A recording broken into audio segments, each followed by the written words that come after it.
funciones que realizan, y vamos a ir desarrollándolo paso a paso. ¿Ya? Muy bien.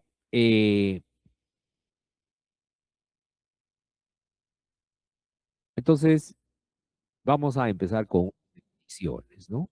Eh, ¿Qué cosa es endocrino? Cuando nosotros hablamos de endocrino, nos referimos a glándulas o células endocrinas que vierten, ¿no?, directamente en la sangre unas sustancias que segregan, las cuales se llaman hormonas. Estas hormonas tienen por finalidad, pues, servir de regulación para muchas otras actividades que tiene el organismo, ¿ya? Entonces, el sistema endocrino, cuando hablamos de sistema endocrino, ya viene a ser el conjunto, ¿no? El conjunto de todas las glándulas, órganos, células que producen hormonas y que luego lo liberan a la sangre. Lo liberan a la sangre para que lleguen a todos los tejidos y órganos del cuerpo, ¿no? A todos los tejidos y órganos del cuerpo. Entonces, la endocrinología es una especialidad de medicina, ¿no? De repente ustedes, alguno de ustedes, pues, va a, le gusta la endocrinología y va a seguir esta especialidad, ¿no? La endocrinología, entonces, es la rama de la medicina que se ocupa de los trastornos hormonales que presentan las personas, los pacientes, ¿no? Y darles un diagnóstico, un tratamiento, ¿ya?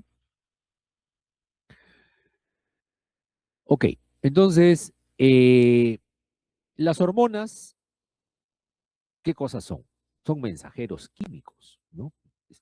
Circulan a través de la sangre y llevan un mensaje químico, una señal química de una célula a otra célula.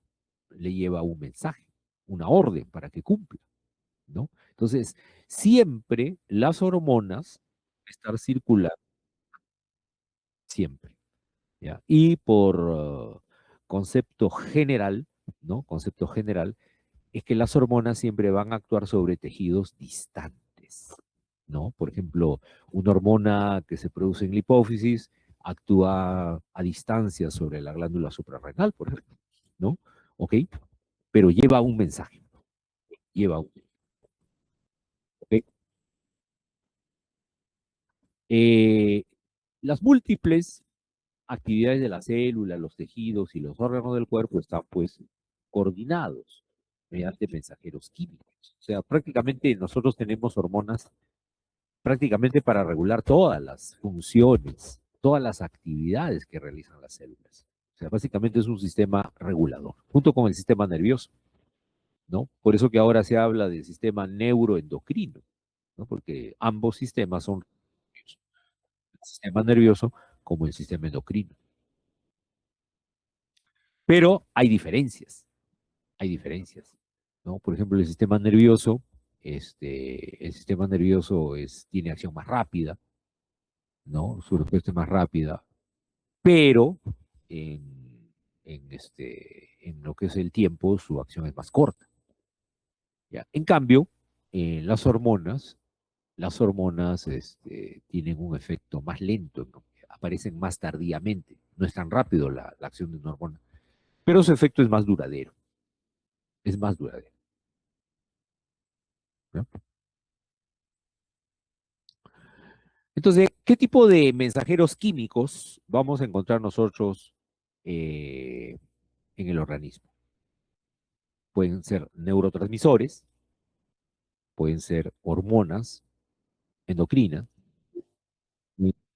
hormonas neuroendocrinas, pueden ser hormonas paracrinas, pueden ser hormonas autocrinas o pueden ser citoquinas. Todos ellos son mensajeros químicos que son producidos en una célula y llevan un mensaje hacia otra célula, llamémosle célula blanco o célula diana. Por ejemplo, un neurotransmisor, un neurotransmisor lleva un mensaje, ¿no? ¿De dónde a dónde? ¿De dónde? Hendidura presináptica, de hendidura presináptica al espacio sináptico y de ahí a la hendidura posináptica. Ajá, muy bien, Jimena, ¿no? O sea, en realidad iba un mensaje de una neurona a otra neurona. ¿Estamos de acuerdo? De una neurona a otra neurona. Entonces, hay alumnos que quieren ingresar a la clase. Vamos a habilitarlos, ¿ya? Vamos a habilitarlos. Tenemos a los dos grupos ahorita, ¿no? Tanto al grupo A como al grupo B, ¿cierto?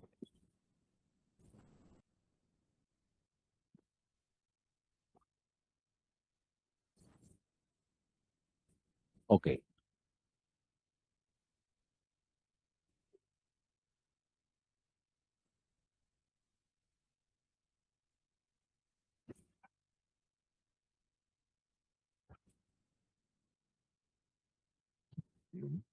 Ya, muy bien.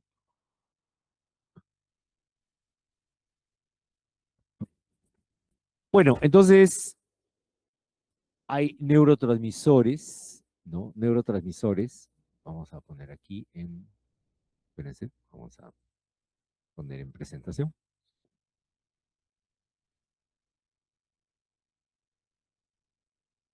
Hay neurotransmisores que van a transmitir un impulso nervioso y al fin y al cabo es un mensaje, ¿no? Que lleva de una neurona a otra neurona, ¿no es cierto? Entonces, los neurotransmisores serían mensajeros químicos, porque son sustancias químicas que pasan de una neurona a otra neurona. ¿Ve? Ahí tenemos la neurona presináptica que va a transmitir el impulso nervioso a través de ese neurotransmisor, como la acetilcolina, la serotonina, la noradrenalina, etcétera, etcétera. Entonces, los neurotransmisores son mensajeros químicos. ¿Pertenecen al sistema endocrino? Algunos sí, algunos no, porque hay neurotransmisores que funcionan, algunos como hormonas a la vez. Por ejemplo, la adrenalina y noradrenalina son neurotransmisores, pero a la vez también son hormonas. ¿De acuerdo o no? ¿Ya? Cuando se secretan a nivel cerebral, funcionan como neurotransmisores.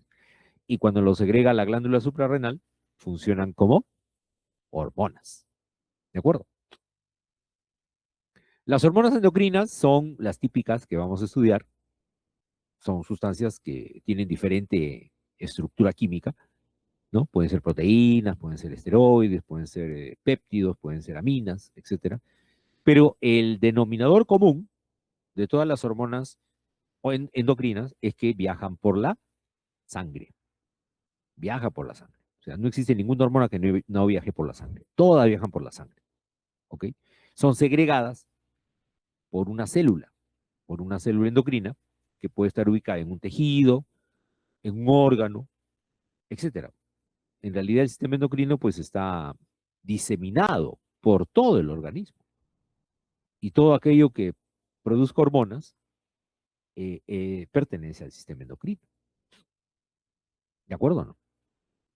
Entonces, en el caso, por ejemplo, acá tenemos como ejemplo, han puesto la glándula tiroidea.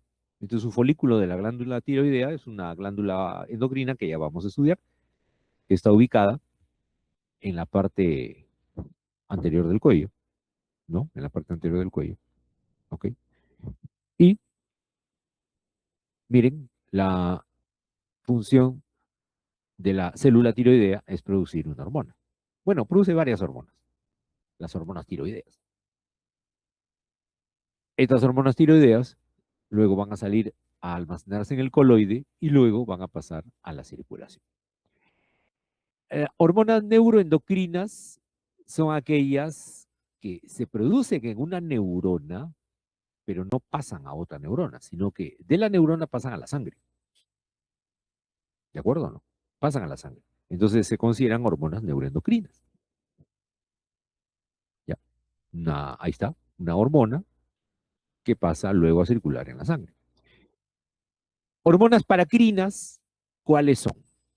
Paracrinas son aquellas que ya no viajan por la sangre, son producidas por una célula y tienen acción sobre la célula que está al costado de ellas. ¿Ven? Hay receptores aquí para esta hormona, ¿no? Que sale de una célula contigua, que está junto a ella. Hormonas autocrinas son aquellas que son elaboradas igual por una célula endocrina y que tienen acción sobre la misma célula. Tienen un efecto regulatorio sobre la misma célula. Por eso se llaman autocrinas. Auto es a sí mismo, ¿no? Y las citoquinas, ¿no? Las citoquinas que van a tener diferentes células donde se elaboran, ¿no? Por ejemplo, los linfocitos, los adipocitos. En realidad, prácticamente todas las células del organismo producen citoquinas. ¿Ya? Estas citoquinas van a actuar ya sea en células contiguas, en células a distancia, etcétera. ¿Ya? Etcétera. ¿Ya? ¿Ok?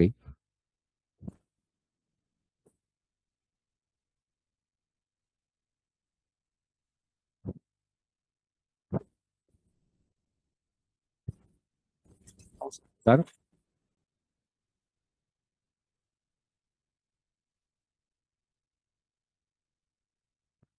Acá tenemos, mira, como una hormona, una citoquina en este caso, producida por el linfocito, actúa yéndose a la sangre o también puede actuar sobre una célula contigua, un linfocito contiguo. O también puede actuar sobre sí mismo. Tiene un mecanismo de autorregulación. Que en el tejido adiposo también hay citoquinas que pueden ir a la sangre o pueden actuar sobre la misma célula adiposa, también con la finalidad de autorregulación. O de manera paracrina puede actuar sobre otra célula adiposa. O sea, las citoquinas en ese sentido son más versátiles, más versátiles. Pueden funcionar como hormonas autocrinas, paracrinas o endocrinas. ¿Ya? Entonces, vamos a poner algunos ejemplos. ¿Ya? Por ejemplo, ¿qué tenemos acá? Tenemos La glándula suprarrenal. la glándula suprarrenal. Muy bien. Y dentro de la glándula suprarrenal hay dos regiones, ¿no? La corteza y la médula. Dentro de la médula suprarrenal, si vamos a la parte central de la glándula, existen unas células que se llaman células cromafines. Células cromafines, ¿no? Y estas células cromafines van a producir hormonas. Van a producir hormonas. ¿De acuerdo? Ok. ¿Qué hormonas produce la médula suprarrenal?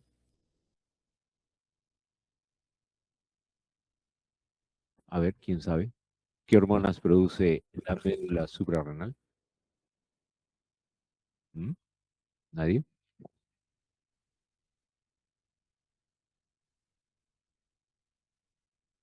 Produce, a ver, Mineralocorticoides. perdón, Mineralocorticoides.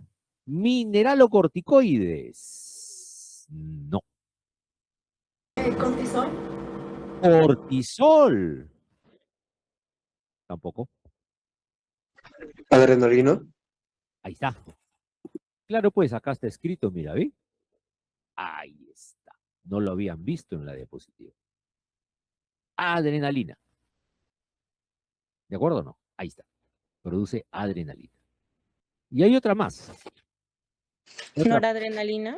La noradrenalina. Así es. La noradrenalina.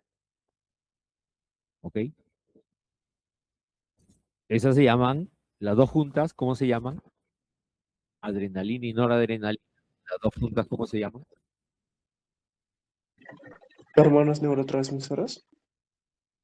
Eh, claro, son neurotransmisores, pero en este caso, a las dos juntas, adrenalina y noradrenalina, se les denomina catecolaminas.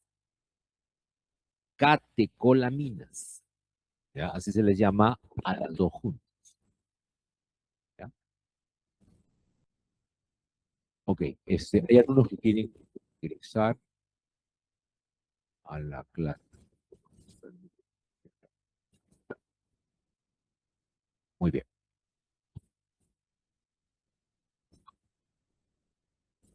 Seguimos.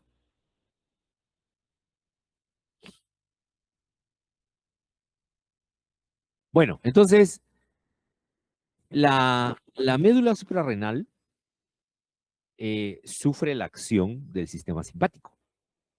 Aquí tenemos una neurona del sistema simpático que está estimulando a, a las células cromafines de la médula suprarrenal. Y al recibir el estímulo, ¿qué va a pasar? Las células cromafines van a producir adrenalina y noradrenalina. ¿De acuerdo?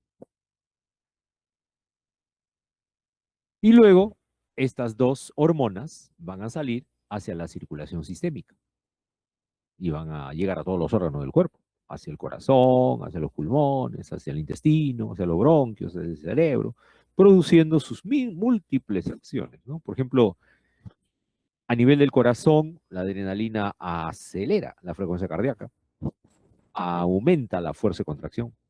A nivel de los bronquios, produce broncodilatación. Y ¿no? Ok, la noradrenalina también hace lo mismo. O sea, las dos tienen las mismas acciones, los mismos efectos. ¿Ya?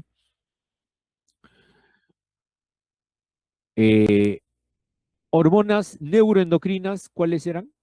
Hormonas neuroendocrinas. ¿Cuándo se dice que son neuroendocrinas?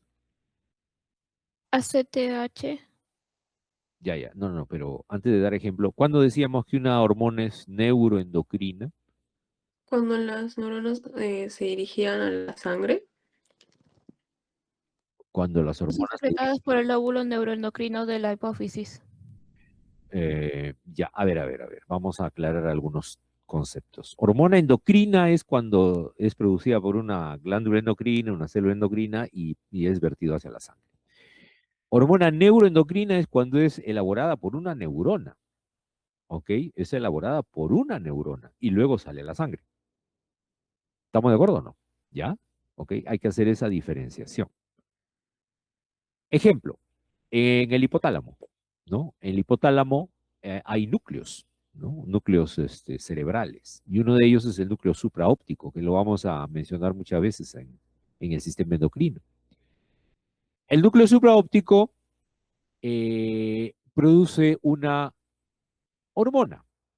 Ya, desde aquí, vamos a, no se ve bien. Ahí está, vamos a, ahora sí. No, no se veía bien. Ahora sí,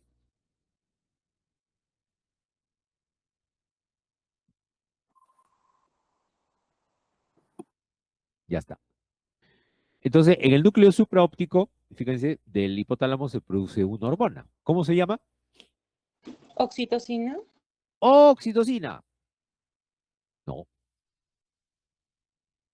No, no. Vasopresina. Vasopresina. ¿Ves? Acá está en la diapositiva. ¿De acuerdo? El núcleo supraóptico produce una hormona que se llama vasopresina.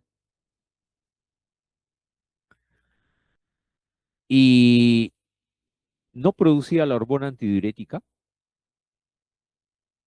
¿O quién produce la hormona antidiurética? A ver quién sabe.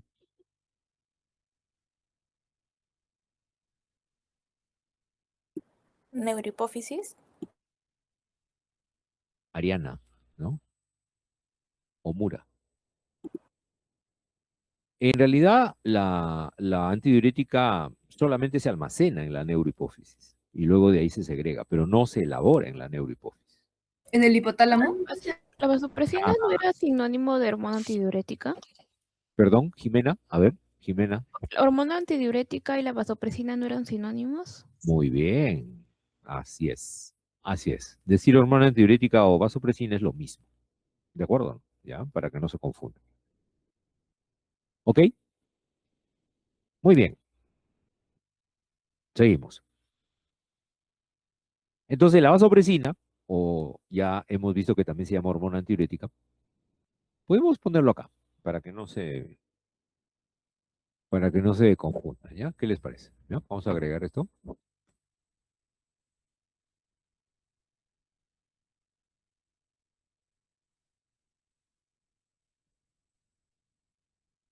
Ajá, listo. Ahora está mejor. ¿Ya? Ahí está.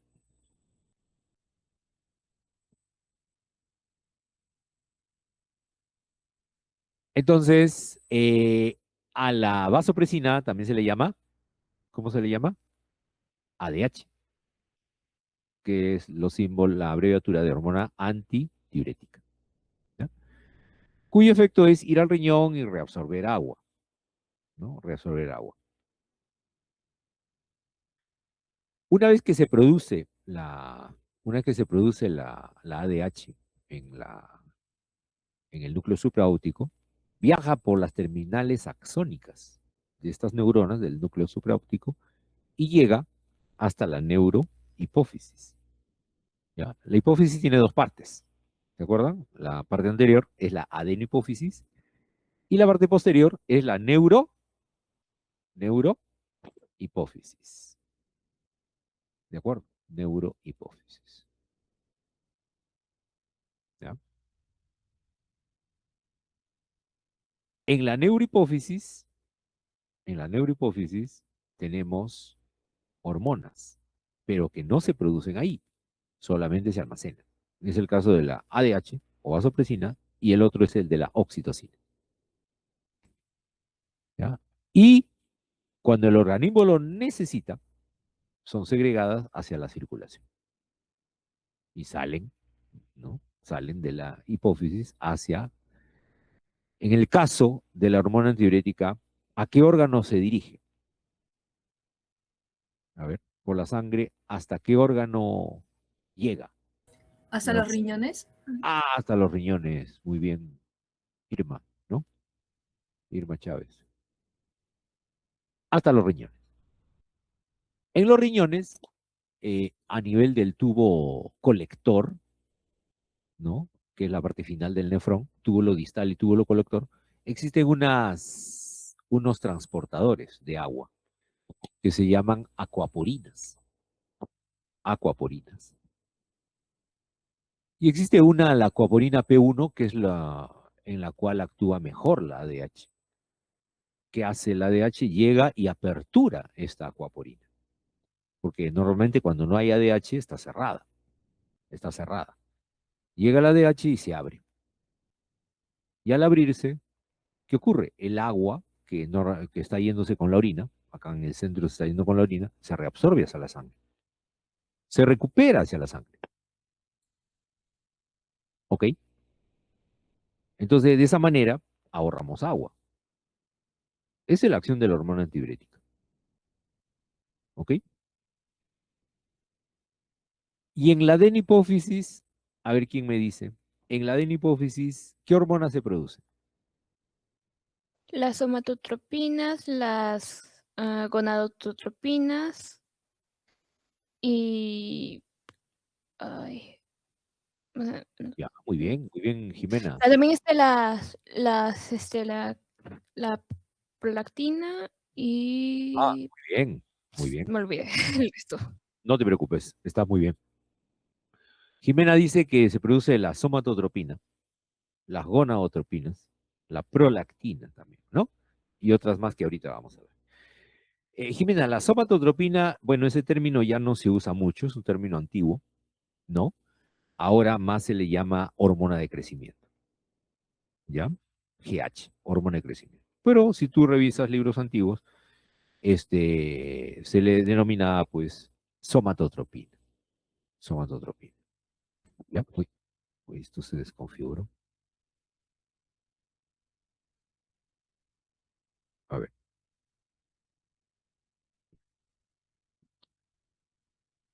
bueno, vamos a...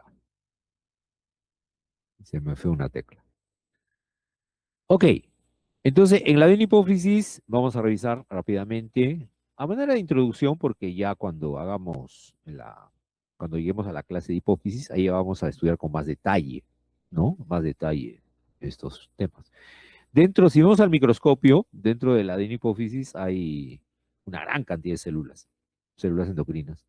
Por ejemplo, tenemos células acidófilas. ¿Qué más tenemos? Células acidófilas. ¿Qué otro tipo de células habrá en la adenopófisis?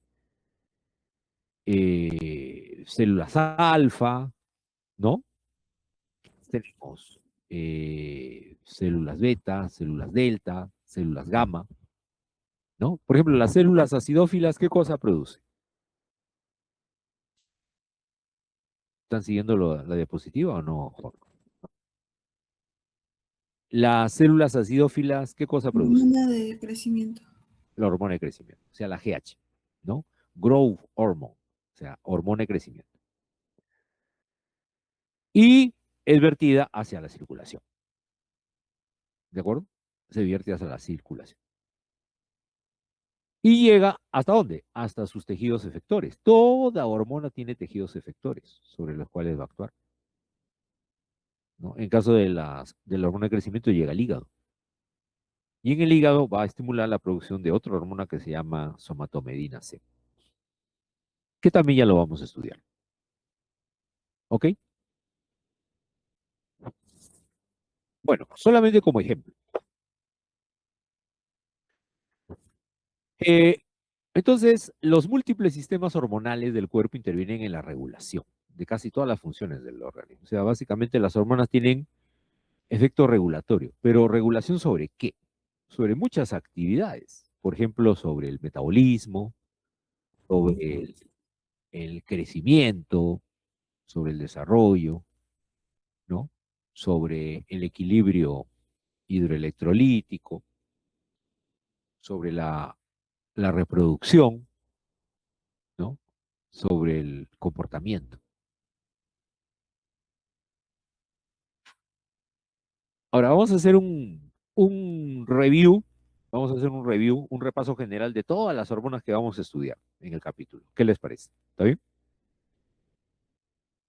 Por ejemplo, eh, se considera como la glándula más importante del sistema endocrino al hipotálamo, ¿no? El hipotálamo, porque ahí se van a producir una serie de hormonas liberadoras, inhibidoras, que controlan a todo el sistema endocrino prácticamente.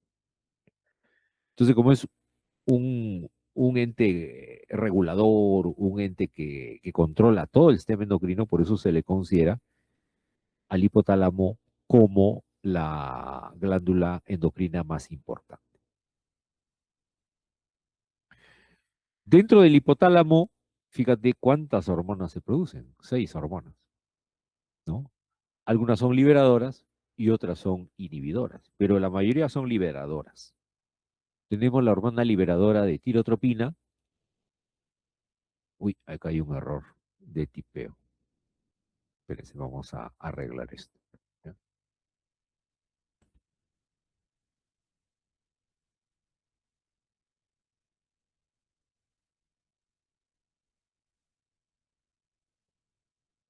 Ya, ahora sí, está mejor. Un pequeño error de tipeo ahí. ¿Ya? Ahora sí. Entonces dijimos que en el hipotálamo hay 6 hormonas que se producen, ¿no? La hormona liberadora de tirotropina que llega a la hipófisis y provocará la liberación de TSH, ¿no? Luego, la hormona liberadora de corticotropina que también llega a la hipófisis y produce la liberación de ACTH.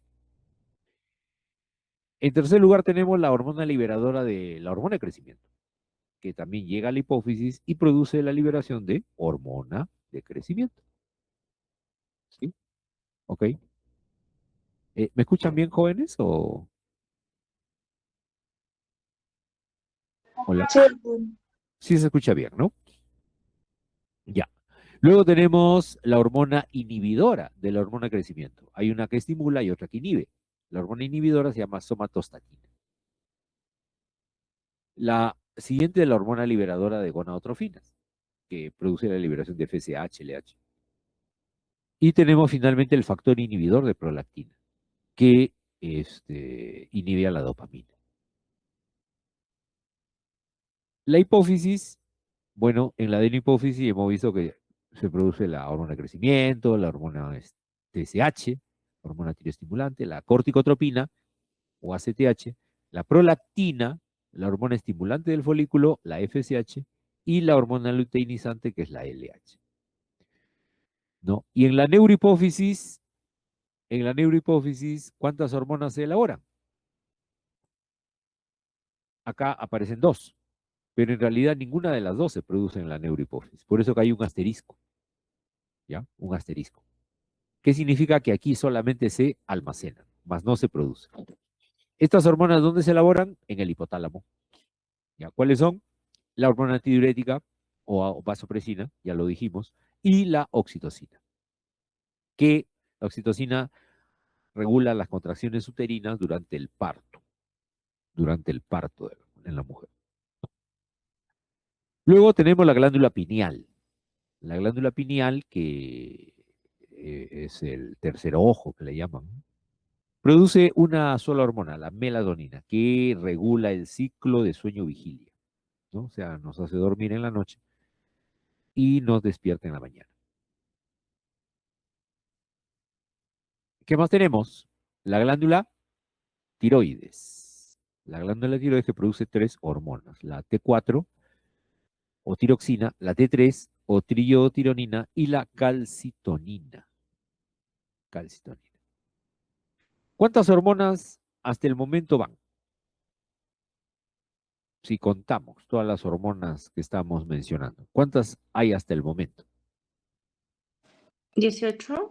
18 hormonas. Van 18. Muy bien. Luego tenemos las paratiroides.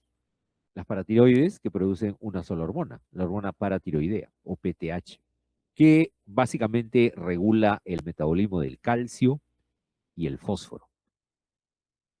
Luego tenemos el timo. El timo también produce hormonas que están destinadas básicamente a la maduración de los linfocitos, ¿no? Ahí tenemos la timopoyetina, la timulina, tenemos la timosina, el factor humoral tímico. Tenemos el corazón. ¿Tú sabías que el corazón produce una hormona? ¿Alguien sabe? El corazón produce una hormona. ¿Cómo se llama?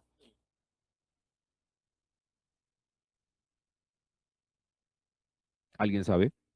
El péptido natriurético, doctor. El auricular y el ventricular. Bien, Leslie. Muy bien, Leslie. Es el péptido atrial natriurético, ¿no? Atrial natriurético, que interviene en el metabolismo del sodio. Ya lo vamos a ver, ¿no? Luego, a nivel abdominal, tenemos, por ejemplo, el estómago. ¿Sabían ustedes que el estómago produce hormonas? La gastrina, por ejemplo, ¿no? La gastrina que estimula las contracciones peristálticas del estómago, la secreción de jugo gástrico. El páncreas, que, bueno, archiconocido, las hormonas que produce, la insulina y el glucagón, ¿no? Regulación de la glucosa en la sangre. Las glándulas suprarrenales, algo estábamos viendo de la médula suprarrenal que produce adrenalina, noradrenalina, ¿se acuerdan? Pero también tenemos la corteza. En la corteza se produce cortisol, se produce aldosterona y se produce también pues adrenalina, noradrenalina, ¿no? En los riñones también se producen hormonas. Claro, la renina, ¿ok? Que regula la presión arterial. En la 1,25-dihidroxicolecalciferol, que es la forma activa de la vitamina D, ya llega a la vitamina D inactiva y acá se activa en el riñón. Y la eritropoyetina, que estimula, ¿no? ¿Qué hace la eritropoyetina? ¿Recuerdan? Estimula la eritropoyesis o la producción de glóbulos rojos y trocitos. Muy bien, Jimena. Así es. Produce estímulo de la médula ósea para elaborar glóbulos rojos, la eritropoyetina, en condiciones de hipoxia, ¿no? En condiciones de hipoxia. El intestino delgado también produce hormonas, la secretina y la colecistoquinina, que van a regular la función del páncreas y de la vesícula biliar. El tejido adiposo. El tejido adiposo también produce una hormona, la grasa. La grasa del cuerpo produce una hormona. ¿Cuál es? La leptina. ¿Qué acción tiene la leptina? La leptina básicamente produce sensación de saciedad, o sea, corta el apetito. ¿Ya? Y a nivel pélvico tenemos los órganos sexuales, las gónadas masculinas, gónadas femeninas. Los ovarios son las gónadas femeninas, los testículos, las gónadas masculinas. Los ovarios, por ejemplo, ¿qué hormonas producen? ¿Saben?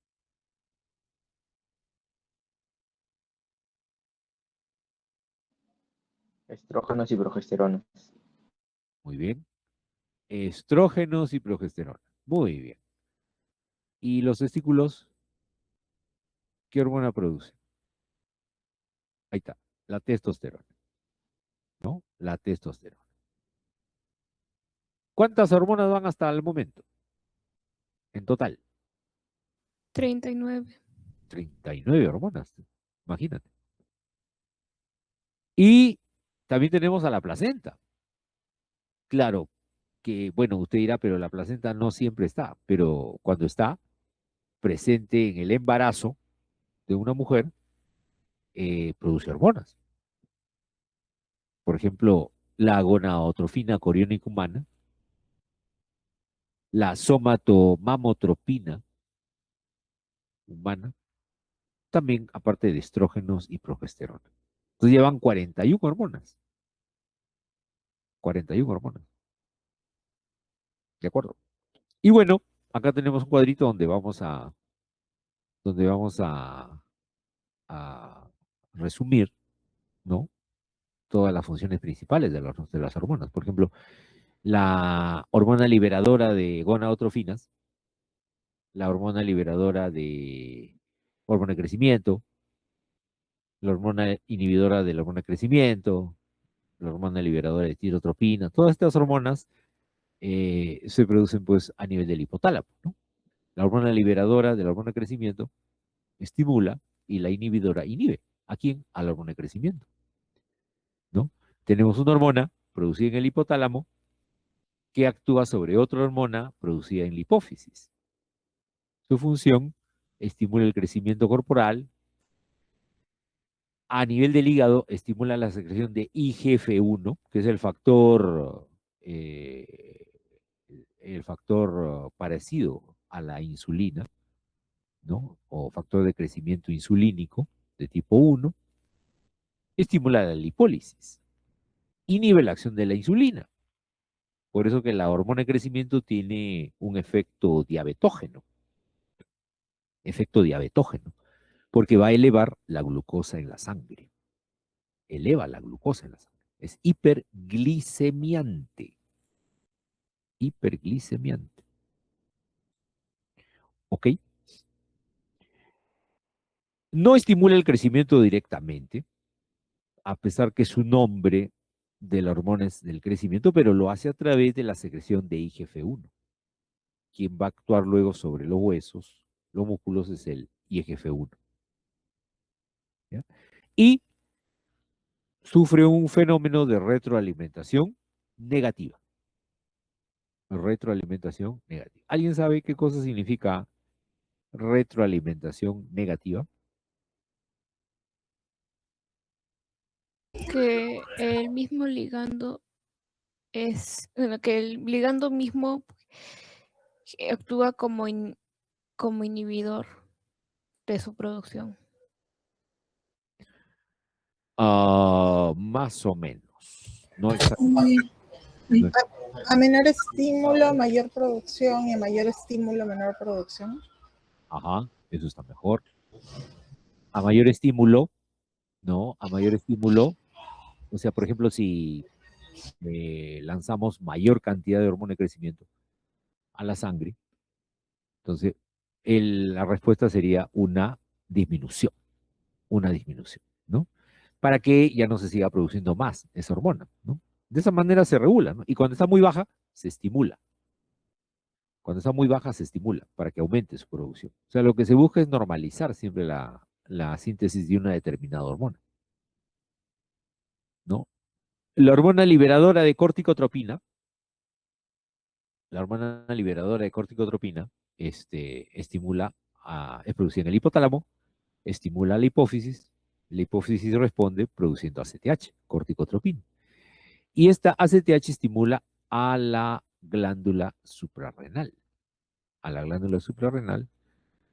para que, por ejemplo, elabore cortisol, para que elabore aldosterona y para que elabore adrenalina y noradrenalina, ¿no? El cortisol, que tiene efectos metabólicos y antiinflamatorios, la aldosterona, que regula la cantidad de sodio y potasio, y la noradrenalina y la adrenalina, que tiene pues los mismos efectos que el sistema simpático, que ya lo hemos revisado.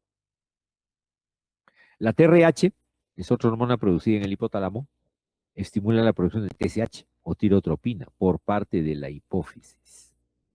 Su acción es estimular a las hormonas, la producción de hormonas tiroideas. Luego tenemos las gonadotrofinas, que van a ser reguladas por la hormona liberadora de gonadotrofina, la GnRH. La GnRH. Que estimula la liberación por parte de la hipófisis de FSH y LH, la hormona folículo estimulante y la hormona luteinizante.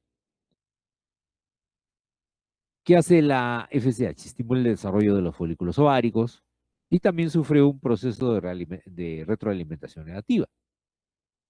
Ok, o sea, a más FSH, ¿no? A más FSH, entonces disminuye la producción de gonadotrofina, de hormona liberadora de gonadotrofinas, ¿no?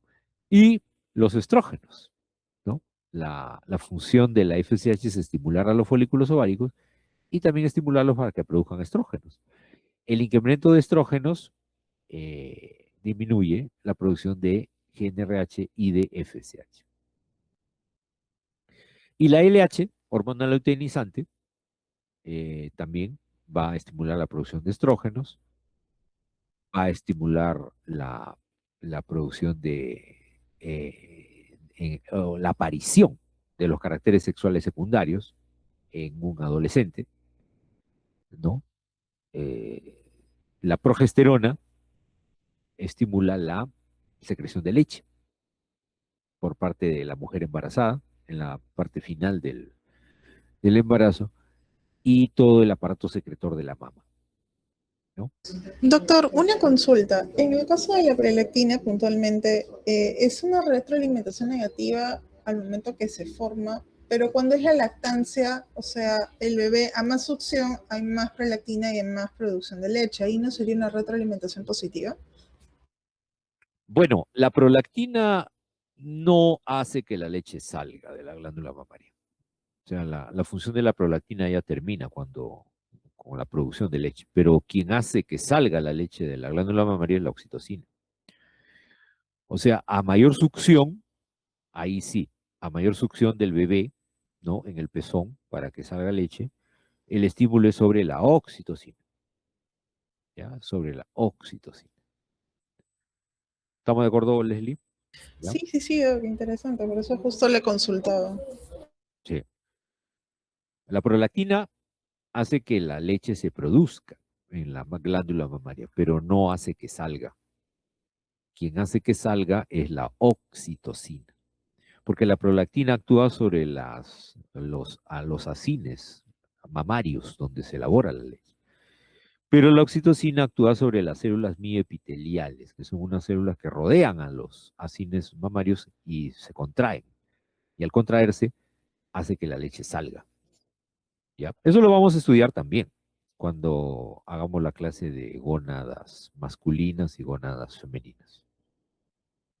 ¿Ok? Muy bien. Ah, entonces, para este lado izquierdo tenemos las hormonas hipofisiarias. Luego, la acción es sobre las hormonas, no, perdón, acá a la izquierda las hormonas hipotalámicas. Luego, estas tienen acción sobre las hormonas hipofisiarias, que estarían en esta zona. Luego, tenemos la ACTH que actúa sobre las glándulas suprarrenales, ¿no? La TSH actúa sobre la glándula tiroides. Las gonadotrofinas, FSH y LH, actúan sobre ovarios y testículos, o sea, sobre las gónadas, ¿no? En total, ahí tenemos 20 hormonas, ¿no? 20 hormonas, ¿ok? Luego tenemos la hormona antidiurética o vasopresina, elaborada en el hipotálamo, y que pasa a la neurohipófisis para que luego pase a la circulación, ¿no? La antidiurética incrementa la reabsorción de agua, ya lo vimos, a nivel de las aguaporinas. Y la oxitocina estimula la salida de la leche de las mamas y también durante el parto favorece la contracción del útero. Notan que la mayoría de las hormonas se rige por mecanismos de retroalimentación negativa o feedback negativo. ¿De acuerdo? Por ejemplo, en el caso de la antidiurética, por si cómo sería el mecanismo de retroalimentación, dependiendo del agua, ¿no? El agua que hay en el cuerpo. Si tenemos mucha agua, se inhibe la producción de hormona antidiurética. Pero si hay poquita agua, estamos deshidratados, por ejemplo, entonces más bien se incrementa la producción de hormona antidiurética para reabsorber agua y ahorrarla, ¿no? La melatonina regula los ciclos de sueño y vigilia. La hormona paratiroidea, más que todo, regula el metabolismo del calcio y el fósforo. El péptido natriurético auricular producido en el corazón incrementa la excreción de sodio y por lo tanto baja la presión arterial. La timopoyetina y timulina, elaboradas en el timo, la timosina y el factor humoral tímico, promueven desarrollo de linfocitos, ¿no? Por ejemplo, la timopoyetina, el desarrollo de linfocitos T inmaduros en linfocitos funcionales. La timosina estimula también la maduración y diferenciación de los linfocitos en el timo. Y el factor humoral tímico facilita la transformación de linfocitos T precursores en células ya maduras. En el páncreas, la insulina, que promueve el ingreso de glucosa a las células, o sea, controla el metabolismo de los hidratos de carbono. Y el glucagón tiene efecto contrario a la insulina. Más bien, incrementa la liberación de glucosa por parte del hígado, ¿no? Eso se llama la glucogenólisis. La glucogenólisis. Tenemos hasta ahí 31 hormonas. Luego tenemos en el estómago la gastrina, dijimos que estimula la secreción de ácido clorhídrico. La secretina, que estimula la liberación de bicarbonato por parte del páncreas. La colecistoquinina estimula la contracción de la vesícula biliar. La renina, esto ya es en los riñones, ¿no? En los riñones, la renina promueve la conversión de angiotensinógeno en angiotensina 1. El 1,25 dihidroxicolecalciferol va a favorecer el metabolismo del calcio, va a aumentar la absorción de calcio y la mineralización del hueso, o sea, el depósito de calcio en los huesos. La eritropoyetina, que ya comentaron, estimula la producción de eritrocitos. La leptina inhibe el apetito, pero eso ya es producido por el tejido adiposo. La placenta produce dos hormonas, la gonadotrofina coriónica humana y la somatomamotrofina humana, ¿no? Ambos favorecen el desarrollo del embarazo, ¿no? Del embarazo. Y en la tiroides tenemos la calcitonina, que favorece el depósito de calcio en los huesos. Ya tenemos 41 hormonas, ¿no? 41 hormonas en total, ¿no? Muy bien. ¿Alguna pregunta hasta acá? Doctor, una consulta. Cuando en un paciente cardíaco, o sobre todo cuando tiene INMA, o no sé, o sea, infarto, o ¿cómo se llama esto? Insuficiencia y le dosan ProBNP, ¿se relaciona con el péptido natriurético ventricular? Claro, el ProBNP es la molécula precursora, ¿no? Ya vamos a ver en, en la parte de síntesis de hormonas, que hay muchas hormonas que se producen como prohormonas. Entonces, el ProBNP es la prohormona del péptido natriurético. Y se puede dosar para más o menos nosotros tener una idea de la tasa de producción del BNP, del péptido natriurético, a nivel del corazón. Y eso está muy relacionado a insuficiencia cardíaca. O sea, los médicos, los cardiólogos, solicitan dosaje de ProBNP a los pacientes con insuficiencia cardíaca para hacerles un seguimiento, ¿no? El incremento de ProBNP pues indica que el corazón va mal y la disminución de ProBNP entonces quiere decir que va mejorando el paciente.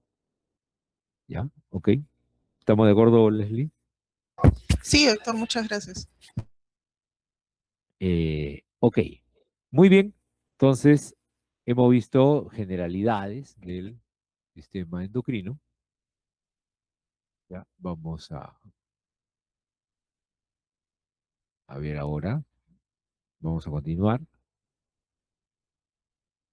Vamos a ver ahora un poquito lo que es síntesis y almacenamiento de hormonas. ¿Ya?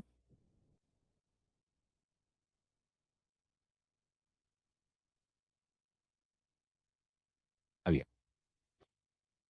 Vamos entonces a ver cómo se sintetizan y se almacenan las hormonas.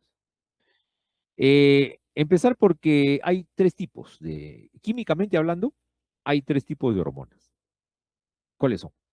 En primer lugar, proteínas y polipéptidos. ¿Ya? Proteínas y polipéptidos. ¿Ok? Segundo lugar, esteroides, ¿no? Y tercer lugar, los derivados del aminoácido tirosina. ¿Ya? Tenemos entonces tres tipos de hormonas, de acuerdo a su composición química. Empezamos ¿se acuerdan ustedes que vimos esto? Le hemos puesto un color, le hemos puesto un colorcito acá. Entonces tenemos las proteínas y polipéptidos, los esteroides y los derivados de la tirosina.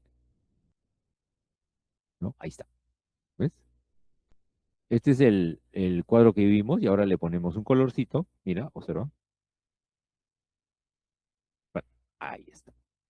¿Viste? Las proteínas y polipéptidos, ejemplos, a ver, de proteínas y polipéptidos. En el hipotálamo, la mayoría, ¿no? Somatostatina. Somatostatina, por ejemplo, muy bien. Hormona liberadora de tirotropina. En la adenohipófisis, hormona de crecimiento. Mira, todas las hormonas de la adenohipófisis y de la neurohipófisis son proteínas y polipéptidos.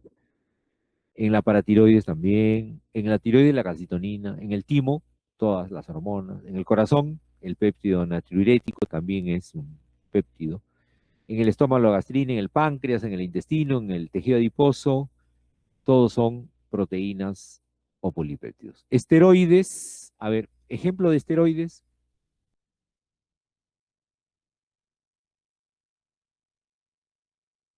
Los que están de este color. Aldosterona. Aldosterona, cortisol también, ¿no? ¿Qué más? Los estrógenos, progesterona. Estrógenos, progesterona, la testosterona también, ¿no? Son esteroides, muy bien. Y derivados de la tirosina, del aminoácido tirosina, ¿cuáles son? Adrenalina. Adrenalina, acá está, muy bien. Noradrenalina. ¿Qué más? Dopamina. Dopamina, muy bien, que es el factor inhibidor de la prolactina. ¿Qué más? Bueno, las catecolaminas que había mencionado anteriormente. Las catecolaminas, que son, ya lo dijeron, adrenalina y noradrenalina. Y tenemos también las hormonas tiroideas, T3 y T4. ¿Ya? T3 y T4. Muy bien. Entonces, vamos a empezar por las hormonas que son proteínas y polipéptidos, ¿no? Casi todas las hormonas, como ustedes han visto, la gran mayoría de hormonas son proteínas o polipéptidos, ¿no? La gran mayoría. Estas proteínas o polipéptidos están formados todos por aminoácidos, ¿no? Dependiendo del número de aminoácidos que contenga la molécula, se va a considerar o bien una proteína o bien un polipéptido. ¿Cuándo decimos que es proteína? ¿O cuándo decimos que es polipéptido? Ustedes están llevando bioquímica, ¿no? Entonces, ¿cuándo decimos que es una cadena de aminoácidos, es una proteína? ¿Y cuándo decimos que una cadena de aminoácidos es un polipéptido? ¿Alguien sabe?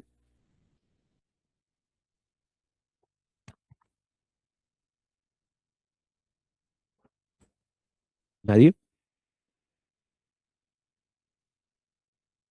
Decimos que un péptido se llama así cuando la cadena tiene menos de 100 aminoácidos, ¿ya? Si tiene menos de 100 aminoácidos se llama péptido o polipéptido, ¿no? Y si tiene más de 100 aminoácidos, la cadena ya se llama proteína. Entonces, por el número de aminoácidos que posee.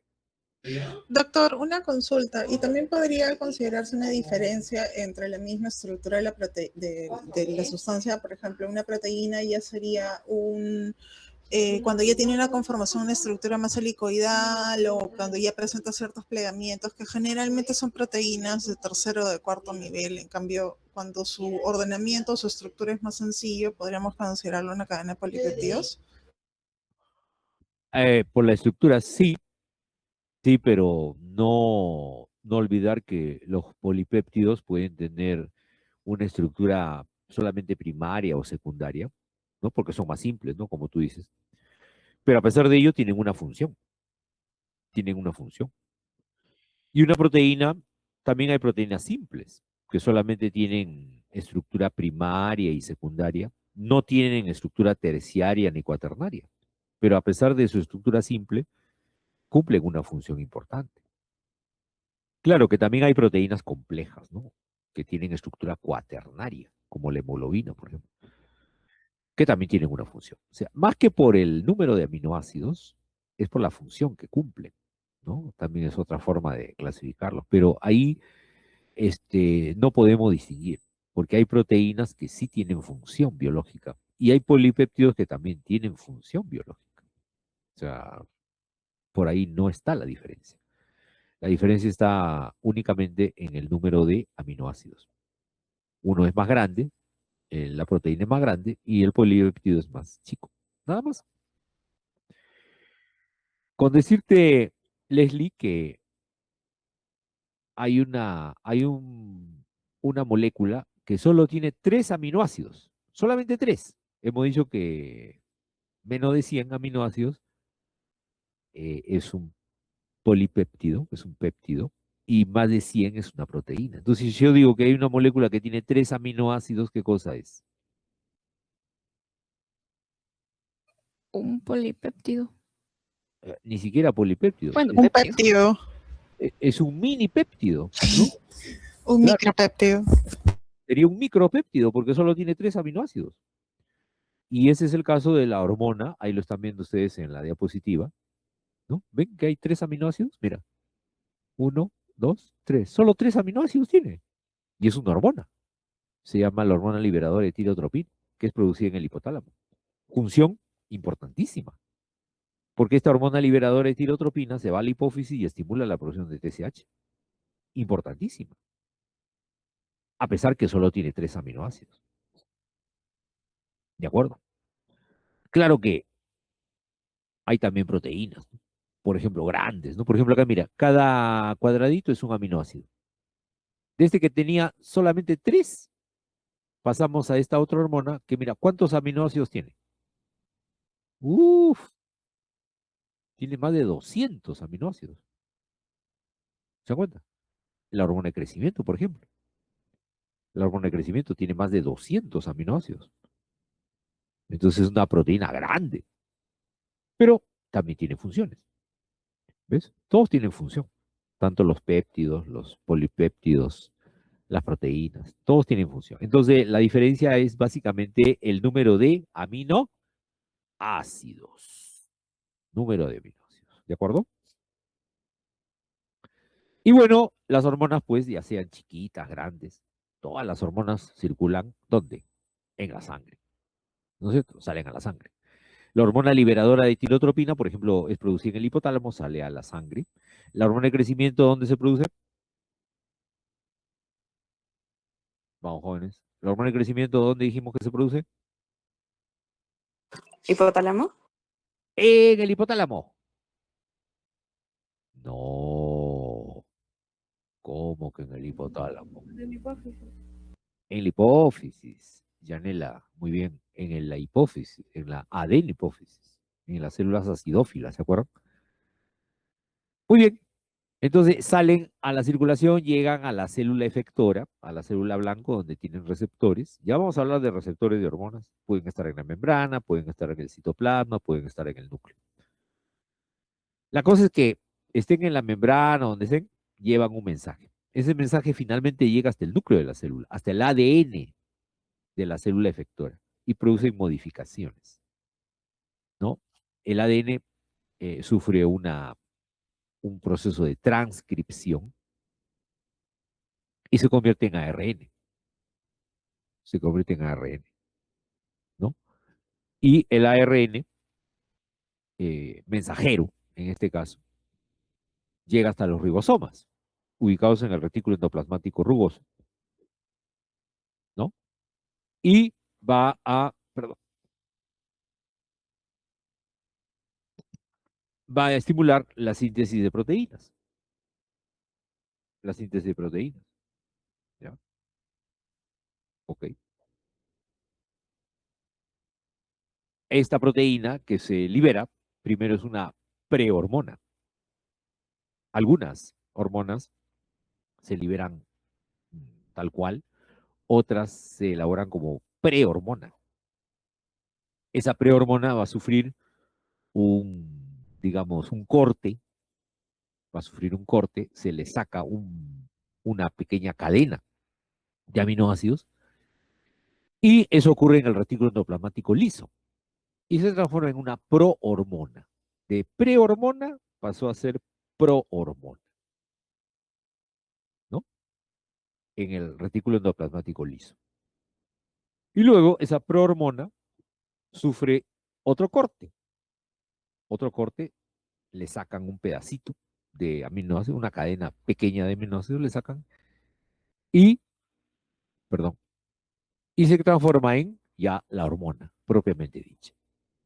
La hormona propiamente dicha. Que pasa al aparato de Golgi, ¿no? Pasa al aparato de Golgi a las cisternas, ¿no? Del aparato de Golgi y luego se engloban en las vesículas del aparato de Golgi, el cual tiene por finalidad, mira, ahí están las vesículas cargadas de la hormona con actividad biológica, pero también estos otros pedacitos son fragmentos inactivos, que son los que hemos ido cortando. ¿Se acuerdan que le dije cuando la prehormona pasa a prohormona se corta un fragmento? Y cuando la prohormona pasa a hormona también se corta otro fragmento. Entonces, esos fragmentos son inactivos, salen a la sangre, pero no tienen ninguna función. La única que tiene función es la hormona propiamente dicha. Un ejemplo típico de esto es la insulina. En el páncreas la insulina es producida primero como preinsulina. Después de preinsulina pasa a ser proinsulina, ¿no? Y de proinsulina pasa a ser insulina. Por ejemplo, la preinsulina tiene 3 cadenas, A, B y C. Entonces se corta, cuando va a pasar de preinsulina a insulina, se corta el péptido C. Se saca el péptido C y solamente queda el péptido A y B. Por eso la insulina tiene una cadena A y una cadena B, nada más. El péptido C sería un fragmento inactivo. No tiene ninguna función en el cuerpo. Pero sí tiene un valor diagnóstico. En el caso, por ejemplo, del péptido C. Porque los médicos, por ejemplo, solicitan bastante en los pacientes diabéticos el dosaje del péptido C. ¿Por qué creen ustedes que el médico pedirá dosaje de péptido C? En vez de pedir, por ejemplo, dosaje de insulina.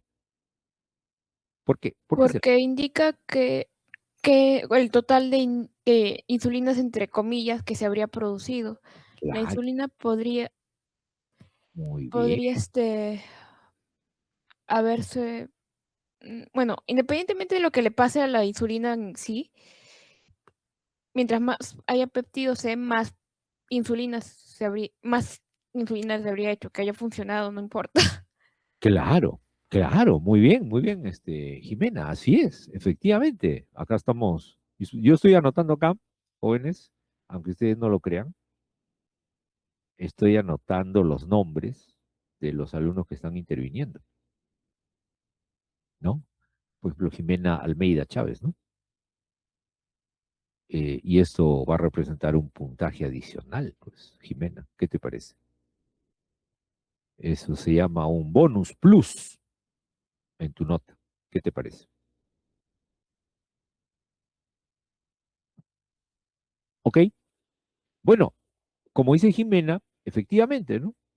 El péptido C representa, si nosotros usamos péptido C, representa la producción de insulina por parte del páncreas. Porque, si se produce una molécula de insulina, quiere decir que se ha producido también una molécula de péptido C. Si se producen 100 moléculas de insulina, también se han producido 100 moléculas de péptido C. O sea, el dosaje de péptido C refleja, ¿no? Refleja la producción de insulina por parte del páncreas. Pero Jimena, por ejemplo, también se preguntará, ¿no? Pero entonces, ¿pero por qué no podemos dosar directamente la insulina? También se podría, ¿no? Mejor dosemos directamente la insulina y no el péptido C. Eh, ¿Sabrás por qué, Jimena? ¿O no? No, pero supongo que será porque se podrá desnaturalizar, se descompone. Claro, claro, muy bien, Jimena. La insulina sale del páncreas y rápidamente, digamos, se degrada, se utiliza porque tiene que cumplir su función, ¿no? Que es bajar la glucosa en sangre. Entonces puede haber una producción grande de insulina en un momento, pero como comienza a actuar, bajando la glucosa, entonces de ahí baja el nivel de insulina. O sea, es muy variable el nivel de insulina en el día. En cambio, el péptido C no, pues como no tiene ninguna función, el péptido C no tiene ninguna función, entonces su concentración es más estable en la sangre, ¿no? Entonces es un mejor reflejo de la, de la síntesis de insulina. Ya, muy bien, Jimena. Excelente. Ah, Doctor, una pregunta. ¿Y tal vez no sería más válido dosar insulina como para poder hacerle seguimiento al paciente que sufre de diabetes 1, diferente al de diabetes 2? Porque en el caso de diabetes 1 ellos sí se aplican insulina y ajá. los de diabetes 2 no. Ellos tienen una resistencia a la misma. Entonces el que se aplique insulina no es una insulina que se relacione con su nivel de péptido C, a diferencia de la diabetes mellitus tipo 2, ¿no? Que por resistencia a la insulina puede estar ahí, pero no la capta o no la procesa. Mira, no es tanto así, Leslie, porque acuérdate tú, en el diabético tipo 1, la diabetes tipo 1 es una enfermedad autoinmune, donde se destruyen las células beta. Entonces, al destruirse las células beta, ya no hay producción de insulina. Ya no hay producción de insulina, o hay muy poco. Entonces, pero eso sigue manteniéndose la relación con el péptido C. Se sigue manteniendo. O sea, tú le puedes pedir un dosaje de péptido C a un diabético de tipo 1, pero ya sabes que va a salir bajísimo, pues. O sea, no tiene mucho sentido, porque como ya no hay producción de insulina, tampoco ya no hay producción de péptido C. ¿De acuerdo? Entonces, en el diabético tipo 1 no me sirve mucho, pero en un diabético tipo 2 sí sirve mucho más, porque como tú misma dices, como hay resistencia a la insulina, hay diabéticos que su nivel de insulina está alto. Eso se llama hiperinsulinismo. Hiperinsulinismo. Entonces, si hay un hiperinsulinismo, hay también una mayor producción de péptido C. Entonces, a ese paciente, ¿para qué le vas a poner insulina? No tiene razón de ser que le pongas insulina si la insulina está alta en su sangre. Ahí tienes que recurrir a otros fármacos para combatir la diabetes tipo 2, los hipoglicemiantes orales o la metformina u otras cosas. ¿Estamos de acuerdo o no? ¿Ya? ¿Ok? Sí, doctor, gracias. Ajá, muy bien. Leslie Locio Chilmaza es otra de las alumnas que estamos aquí considerando. ¿Ya? Muy bien. Seguimos. Se pone interesante la clase, ¿no? Se pone interesante. Bueno, hay también otros factores que van a regular la síntesis de hormonas a nivel de las células endocrinas. Por ejemplo, el nivel de calcio o el nivel de AMP cíclico, ¿no? Y también van a funcionar como segundos mensajeros. El calcio y el AMP cíclico funcionan como segundos mensajeros. ¿Ok? Eso ya lo vamos a ver. Lo vamos a ver en su momento, ¿no? Una vez que ya la hormona está lista, sale por exocitosis hacia la sangre, ¿no? El péptido inactivo también, pero la hormona con actividad biológica es la que va a circular en la sangre y va a llegar a todas las células blanco. ¿Ya? Ok, ¿qué otra cosita importante? No se olviden que estamos analizando hormonas que son proteínas y polipéptidos, ¿no?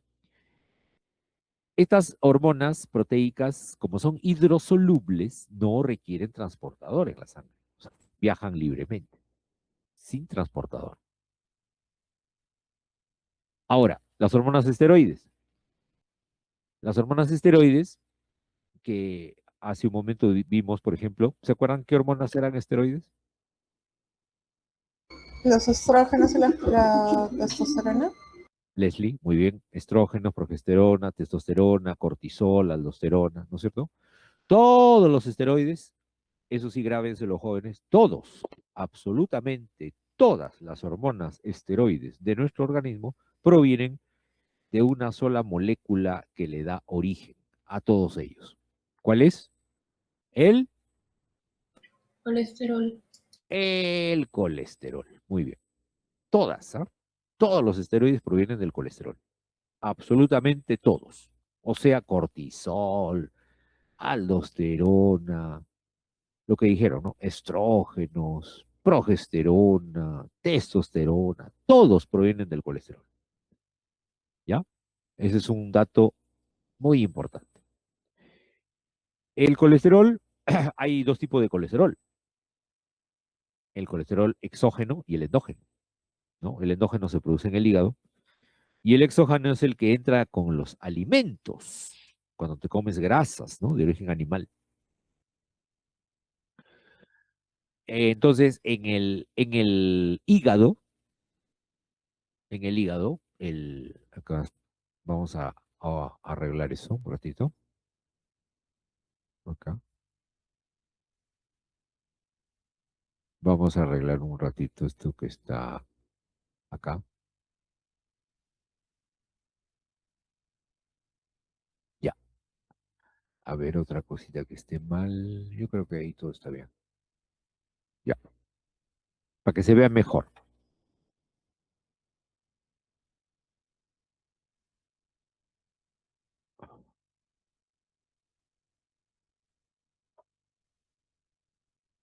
A ver cómo quedó. Ya. Entonces, el colesterol entra al hígado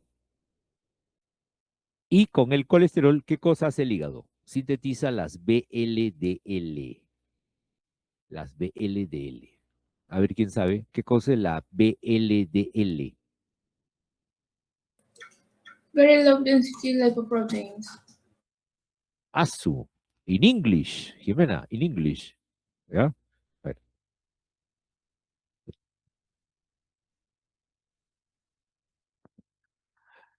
¿Cómo dijiste, Jimena? ¿Puedes repetir? Me gustó, ¿ah? A ver.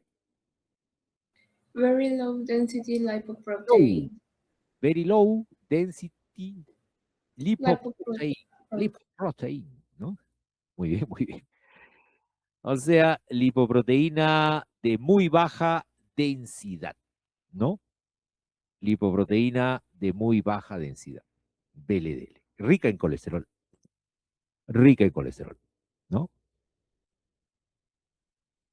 Esa VLDL pasa a la circulación, se transforma en LDL. A ver, Jimena, ¿qué cosa es LDL? Low density lipoprotein. Low density lipoprotein, o sea, lipoproteína de baja densidad, ¿no? Tiene también una alta cantidad de colesterol y llega hasta las células blanco. La célula blanco, por ejemplo, puede ser la célula el endotelial de una arteria, por ejemplo. Por endocitosis engloba la LDL, ya que hay unos receptores, ¿no? Para B100.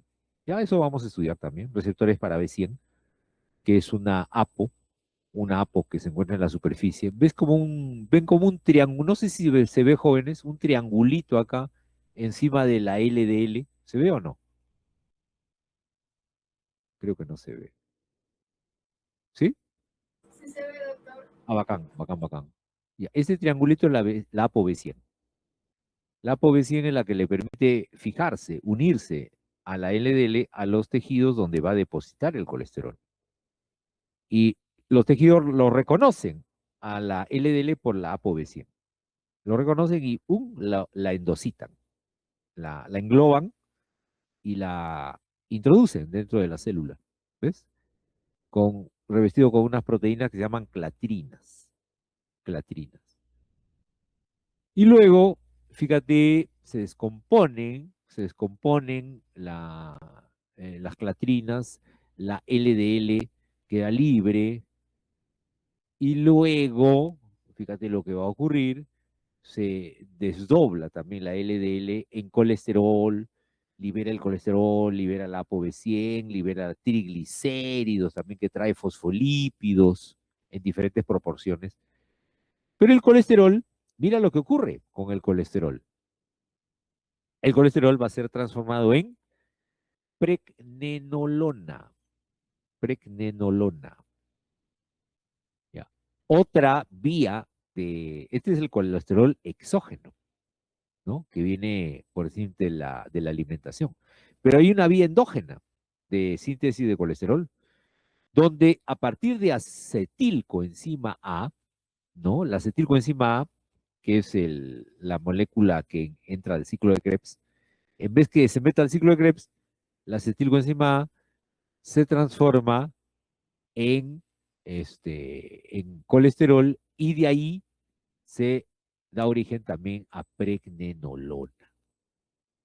O sea, hay dos tipos de colesterol. El exógeno, que viene con la alimentación, y el endógeno, que se forma a partir de la acetilcoenzima. ¿Ya? Y luego, ¿qué pasa con la pregnenolona? ¿Qué pasa con la pregnenolona? Dependiendo, por ejemplo, si está en la glándula suprarrenal, se transforma en aldosterona o en cortisol. ¿Ve? Aquí está mal esto. Vamos a acomodarlo mejor. Está muy chiquito. Ahora sí. Ahora sí.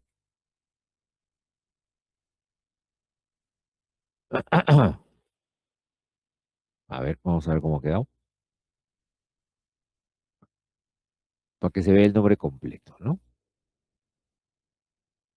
Ahí está. Entonces la pregnenolona puede transformarse en aldosterona, en cortisol, en estradiol o en testosterona. ¿Ya? Otro detalle otra diferencia con respecto a las hormonas proteicas. Las hormonas proteicas, mira, se almacenan. Se almacenan. Mientras están como prohormona, como prehormona, acá metidas dentro del aparato de Golgi, esperan hasta que el organismo les mande un estímulo para que se puedan segregar. Pero mientras se quedan ahí, se quedan almacenadas hasta que el organismo lo necesite. Puede haber grandes cantidades de la hormona almacenada. En cambio, las hormonas esteroides no. Las hormonas esteroides no se almacenan. O sea que se producen a demanda. Se producen a demanda. O sea, viene el estímulo, recién se elabora. Por eso que el efecto de las hormonas esteroideas no es tan rápido. Es un efecto un poco tardío. Demora en aparecer la respuesta porque no se tiene a la mano la cantidad de esteroides. Si hay un estímulo, se tiene que esperar a que se sintetice. ¿De acuerdo? ¿No? En los ovarios, los estrógenos, estradiol, en los testículos, la testosterona, por ejemplo, ¿no? Y luego ya no requieren un mecanismo de exocitosis para salir de la célula. Ya no. Las hormonas que eran proteínas, ¿se acuerdan? Por un mecanismo de exocitosis salían. Porque no, por sí solas no pueden atravesar la membrana celular. Pero en cambio las hormonas esteroideas sí. Como tienen naturaleza lipídica, atraviesan fácilmente las membranas celulares por un mecanismo que ni siquiera gasta energía. O sea, es un mecanismo de difusión simple. Difusión simple. Salen hacia la circulación. Y otra diferencia con respecto a las hormonas proteicas, ¿cuál es? Acuérdense, las hormonas proteicas o peptídicas eran hidrosolubles. Al ser hidrosolubles se combinan muy bien dentro del agua y se transportan sin ningún problema y no necesitan nadie que las transporte. Pero las liposolubles no. Las hormonas esteroides son liposolubles. O sea que no pueden transportarse solitas en la sangre. Para que las hormonas esteroides se puedan transportar en la sangre, necesitan ¿qué cosa? Necesariamente un transportador. Un transportador. ¿Ok? Si no, no pueden circular. Muy bien. Y así tenemos entonces acá, miren, observen los cuatro esteroides que hemos puesto aquí, derivados de la pregnenolona. Tenemos la aldosterona, que está aquí, el cortisol, que está acá, el estradiol lo tenemos aquí, y la testosterona la tenemos aquí. A ver, quiero que se fijen bien, jóvenes, las cuatro moléculas y me digan, ¿son similares o son totalmente diferentes? ¿Qué dicen ustedes? Estos cuatro esteroides, ¿se parecen entre sí o son totalmente diferentes? Sí, son similares. Leslie, ¿cómo dices? Sí, son similares, Son doctor. similares. Claro, mira, inclusive acá está coloreado, tenemos tres núcleos que son hexanos, si te das cuenta acá. Este es un hexano, es una molécula cíclica de 6 lados, este es un hexano. Hay tres hexanos, ciclo, pues son moléculas cíclicas, hay tres ciclohexanos, y este de acá es un pentano, ¿cierto? Es un pentano. Entonces hay tres ciclohexanos y un ciclopentano. Acá también, tres ciclohexanos, un ciclopentano. Acá también, tres ciclohexanos, un ciclopentano. Acá también, tres ciclohexanos y un ciclopentano. Ahora, dime, el colesterol, fíjate en el colesterol, ¿también tiene los ciclohexanos, el ciclopentano? ¿También tiene? Sí, doctor. Claro, también tiene. Por eso que todos los esteroides se parecen. porque todos se derivan de una sola molécula de origen, que es el colesterol. Por ahí Claro, nomás, tal vez claro. lo que variaría es la posición del grupo oxidrilo en algún carbono o Así la es. complejidad de la Así. estructura que se asocia al carbono, ¿no? Claro, acá lo están viendo, ¿no? Acá lo están viendo. Por ejemplo, el cortisol se asocia en el ciclopentano acá hay 2 hidroxilos y una acetona. Una acetona. En la aldosterona solo hay una acetona y un oxidrilo acá. En el estradiol no hay cetona, hay un oxidrilo y también hay un hidroxilo. Mira, el estradiol con la testosterona se parecen bastante. La única diferencia es que en un ciclo hexano hay un hidroxilo en el estradiol y en ese lugar, en la testosterona, hay un oxígeno. Solamente es un hidrógeno de diferencia, entonces. ¿De acuerdo? Entonces las esteroides son así, son bien parecidos, todos ellos. Y luego tenemos los derivados del aminoácido tirosina, que son las hormonas tiroideas. Ya vamos a estudiar las hormonas tiroideas, ¿no? Las hormonas tiroideas se sintetizan a partir del yoduro, del yodo, ¿no? Que en forma de yoduro ingresa a las células tiroideas, llega al coloide tiroideo. En el coloide tiroideo se une con la tirosina, con el aminoácido tirosina, y forma hormonas tiroideas, que son la monoyodotironina, la diyodotironina, la T3, la T4. Ya lo vamos a estudiar, jóvenes, ya lo vamos a estudiar. Y estas vuelven a la célula tiroidea, y de la célula tiroidea, solamente la T3 y T4 van a difundir hacia la sangre.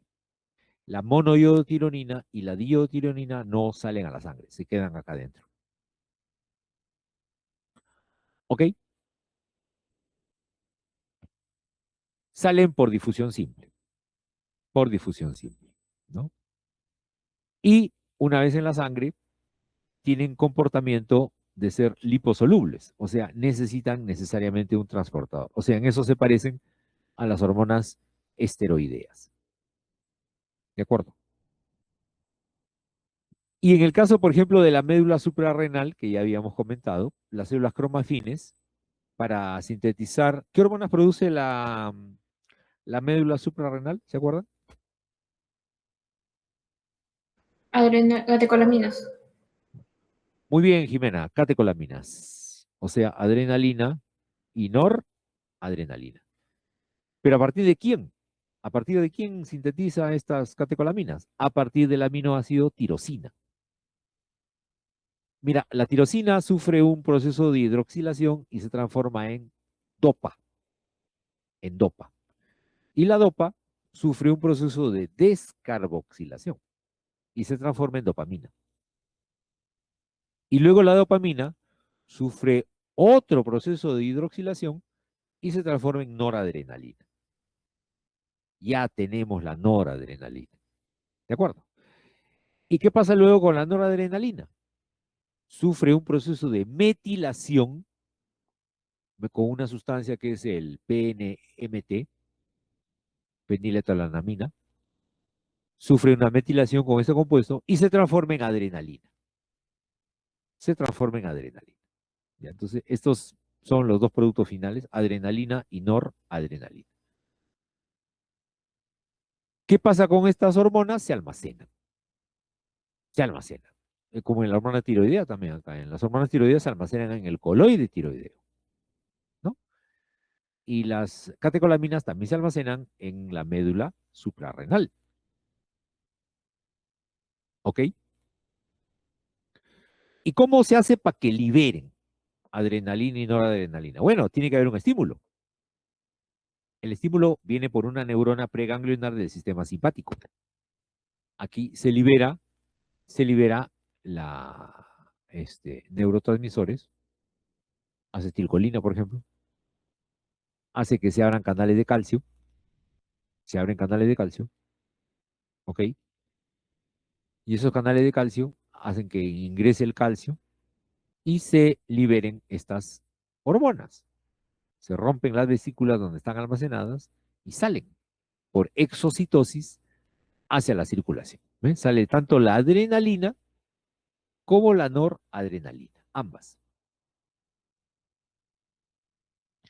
Estas catecolaminas son hidrosolubles, a diferencia de las hormonas tiroideas, que eran liposolubles. Entonces, si son hidrosolubles, no van a tener ningún problema para transportarse en la sangre. No utilizan transportador. ¿Ok? Y acá tenemos un resumen de lo que hemos hablado, ¿no? Eh, en el caso del precursor de las proteínas y polipéptidos son los aminoácidos, en los esteroides es el colesterol, y en los derivados de la aminoácido tirosina, bueno, es la tirosina, ¿no? Y de ahí pues vemos las diferencias en la síntesis, el almacenamiento, ¿no? En las que no se almacenan son las esteroideas, ¿no? El transporte por la sangre, algunas son libres o unidas a proteínas, otras, por ejemplo, las hormonas tiroideas sí son unidas a proteínas, las catecolaminas viajan libres. Y los receptores pueden estar en la membrana siempre de proteínas y polipéptidos. Los receptores de esteroides son intracelulares, pueden estar en el citoplasma o en el núcleo.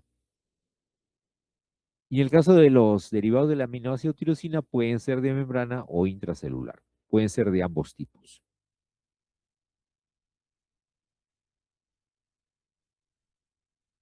Muy bien. ¿Preguntas hasta acá?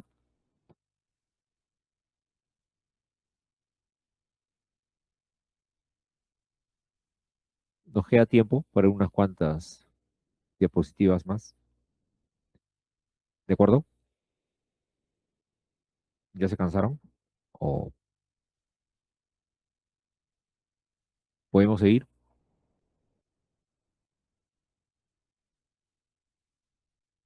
¿Sí? No hay problema.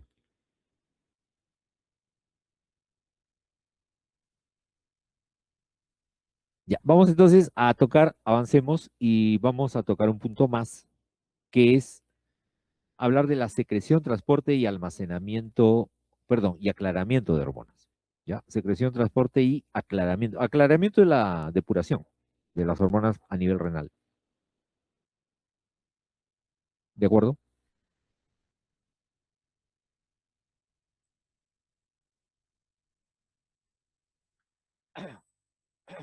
Bueno, entonces, para que se produzca una hormona, tiene que haber un estímulo. Tiene que haber un estímulo. O sea, no se va a producir de la nada, ¿no? Tiene que haber un estímulo. Y la duración del efecto también es variable, ¿no? Depende de la hormona. Hay hormonas que su efecto es muy breve, hay otros que su efecto es más duradero, hay otros que su efecto dura años. Depende de la hormona. Por ejemplo, en el caso de los derivados de la tirosina, ¿no? Los derivados de la tirosina tenemos las catecolaminas, ¿no? Catecolaminas, que salían por exocitosis hacia la sangre. Como eran hidrosolubles, no requieren transportador, ¿cierto? Y las hormonas tiroideas son liposolubles. Cuando salen a la sangre, requieren transportador. Otra diferencia es que las catecolaminas salen a la sangre y actúan en segundos. Es una acción rápida. Es una acción rápida. ¿Ve? Salen a la sangre, llegan a la célula blanca en cuestión de segundos o minutos, ¿no? Pero es rápido. La acción es rápida. En el caso de las hormonas tiroideas, se sintetizan, se liberan en segundos también hacia la sangre por difusión simple, ya no por exocitosis, pero la acción que cumplen sobre las células efectores es un efecto largo, a largo plazo. Puede durar meses el efecto de las hormonas tiroideas. Puede durar meses. Es a largo plazo. Entonces, en conclusión, el inicio y la duración de la acción de las hormonas es diferente pues, en cada una de ellas, ¿no? Es diferente y depende de la función que cumple. Depende de la función que cumple. Ahora, ¿qué cantidad de hormonas hay en la sangre? ¿Cuánto se necesita de hormona para que produzca su acción? ¿Qué cantidad? Bueno, en realidad es una cantidad muy pequeña. Una cantidad muy pequeña de hormona produce un gran efecto. Para que tengan una idea de la cantidad de hormonas que hay en la sangre, vamos a decir que la cantidad de hormonas, si uno se hace un análisis en el laboratorio, la concentración de una hormona puede estar expresada en microgramos o en picogramos, que todavía es una unidad de masa más pequeña. A ver, para que tengan una idea, acá tenemos un litro de sangre. Un litro de sangre, ¿de acuerdo? Y esto sería un mililitro, porque en un litro hay 1000 mililitros, ¿no es cierto? Entonces, este sería un mililitro de sangre.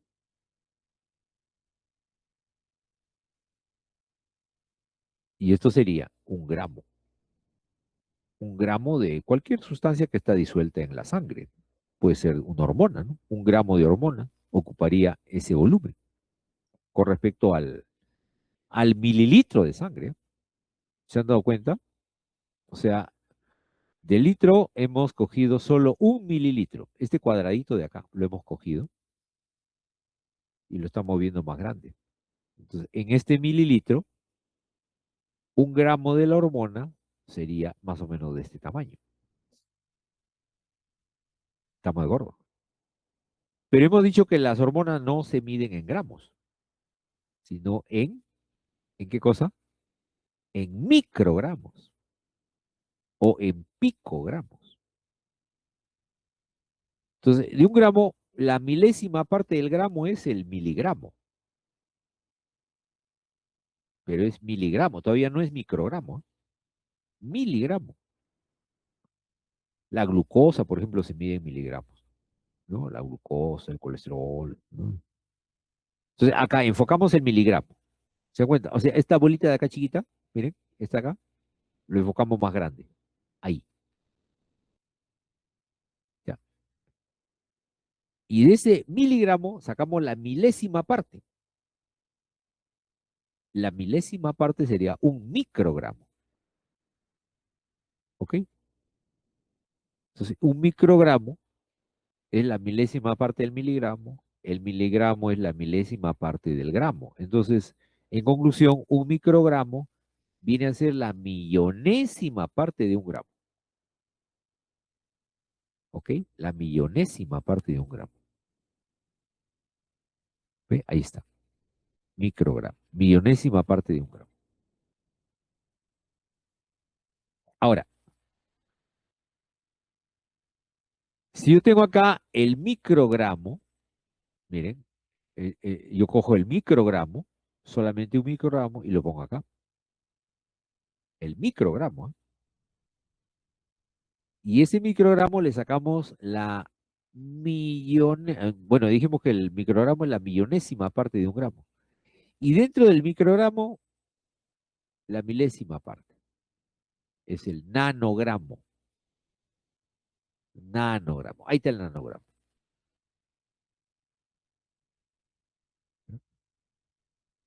Y del nanogramo sacamos la milésima parte. Y esa milésima parte del nanogramo ya es el picogramo, que vendría a ser la billonésima parte de un gramo. Billonésima parte de un gramo, joven. Y así se expresa la concentración de las hormonas. Por ejemplo, acá miren, la adrenalina de 0 a 20 picogramos al día.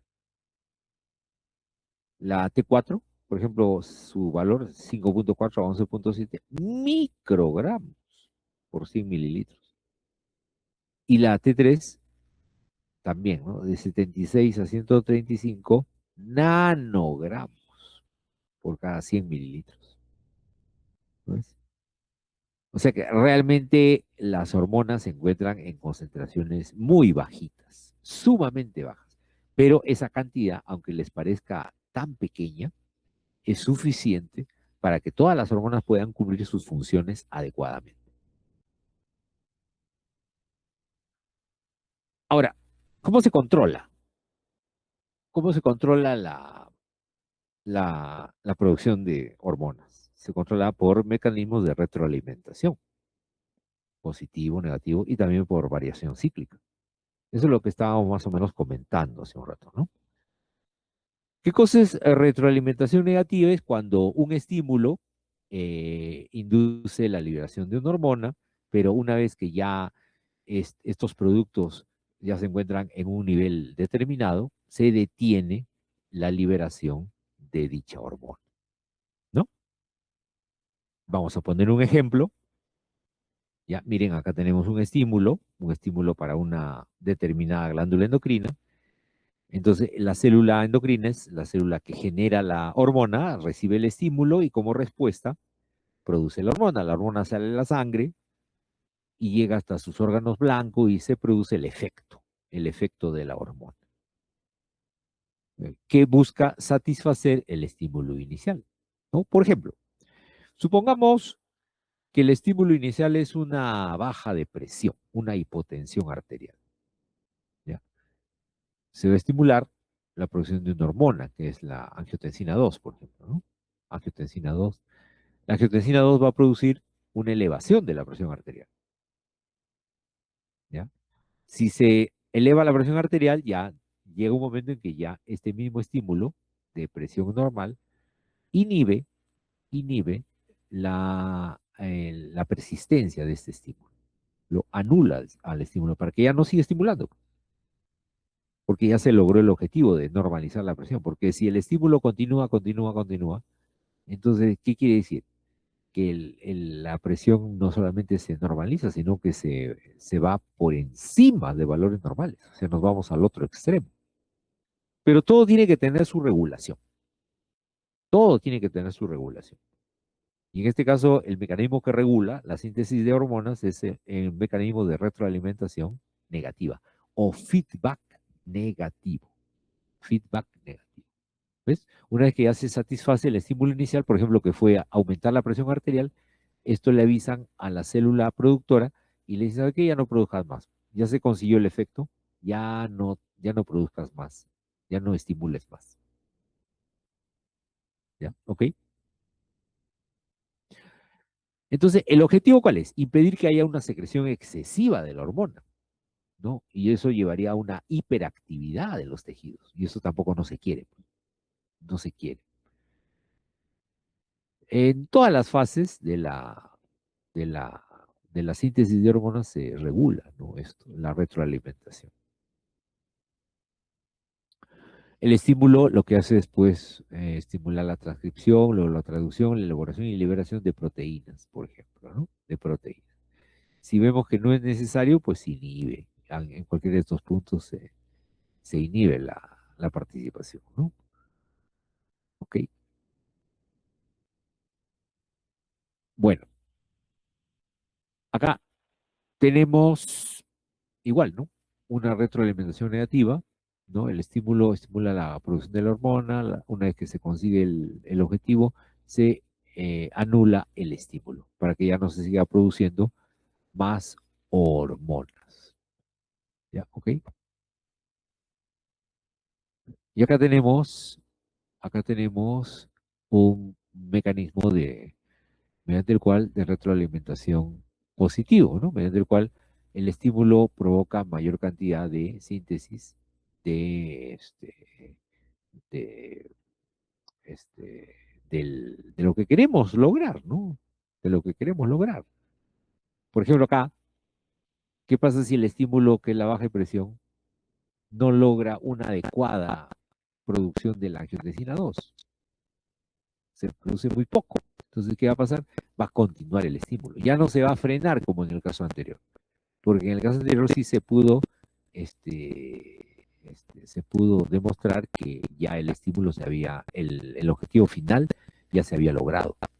Ya no era necesario más estímulo, pero acá no se ha logrado todavía satisfacer el estímulo inicial, que era la baja de presión. Acá todavía sigue el paciente con presión baja. Entonces, ¿qué hacemos? Seguimos pues tratando este estímulo, ¿no? Mediante retroalimentación de tipo negativa. ¿no? No solamente la negativa es cuando el producto está aumentado, sino acá puede ser que el estímulo esté muy bajo. El estímulo esté muy bajo. ¿No? La retroalimentación positiva es cuando se da el estímulo, se estimula la célula. El ejemplo es la hormona liberadora de gonadotropinas. ¿No? ¿Quién produce la hormona liberadora de gonadotropinas? ¿Se acuerdan?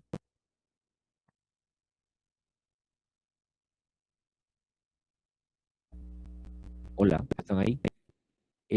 ¿Quién produce la hormona liberadora de gonadotropinas? La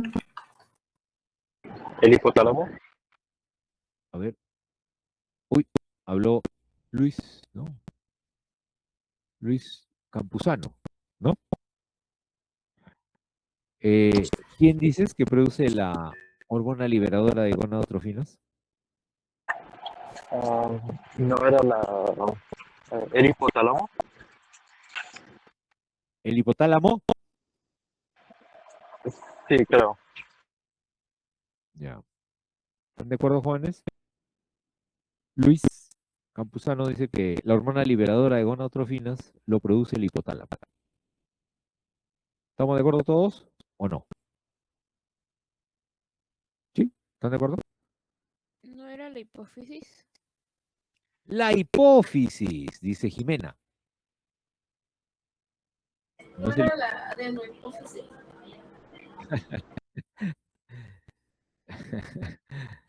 ya les generé la duda.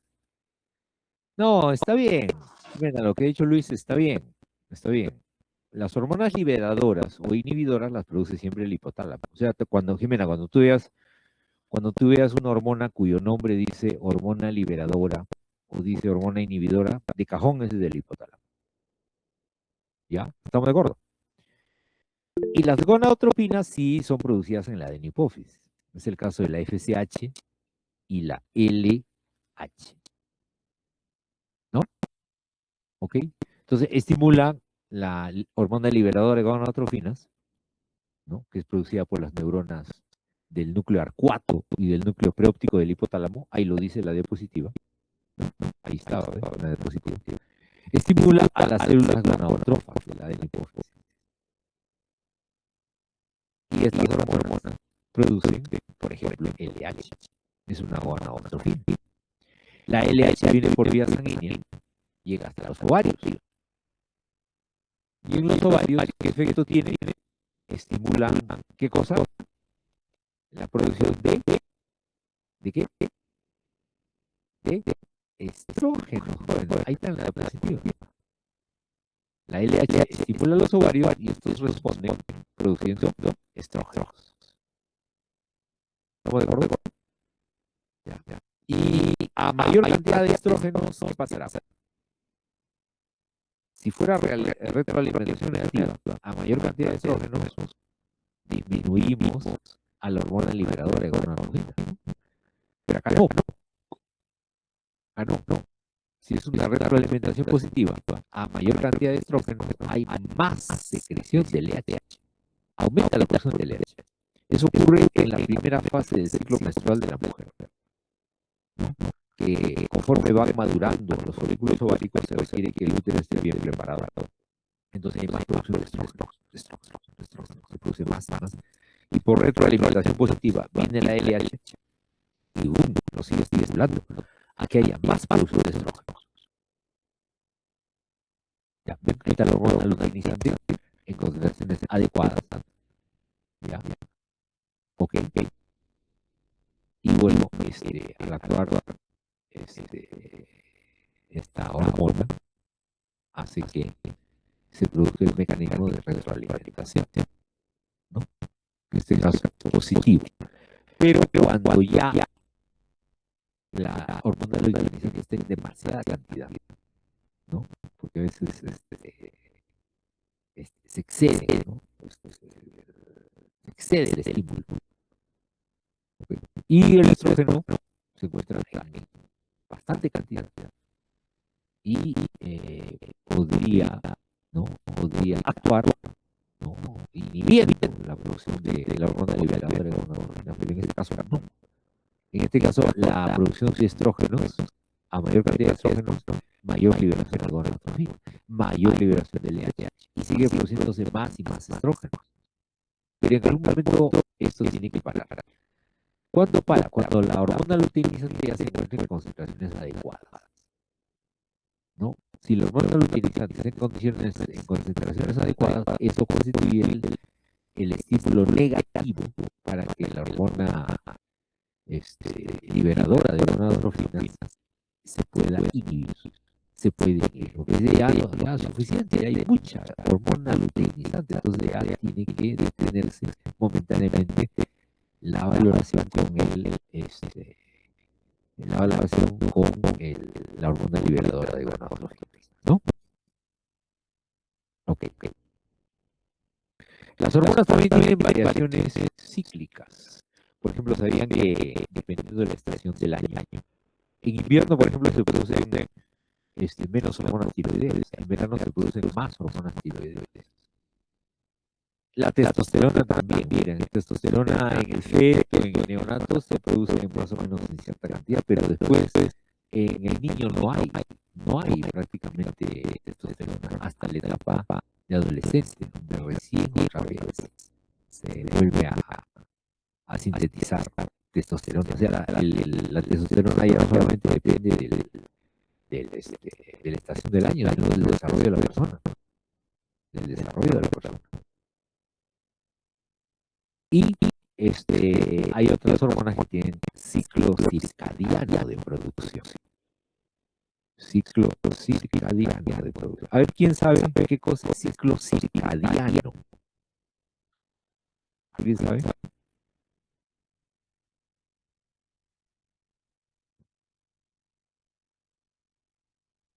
Es como el reloj interno natural del cuerpo para determinadas funciones, ¿no?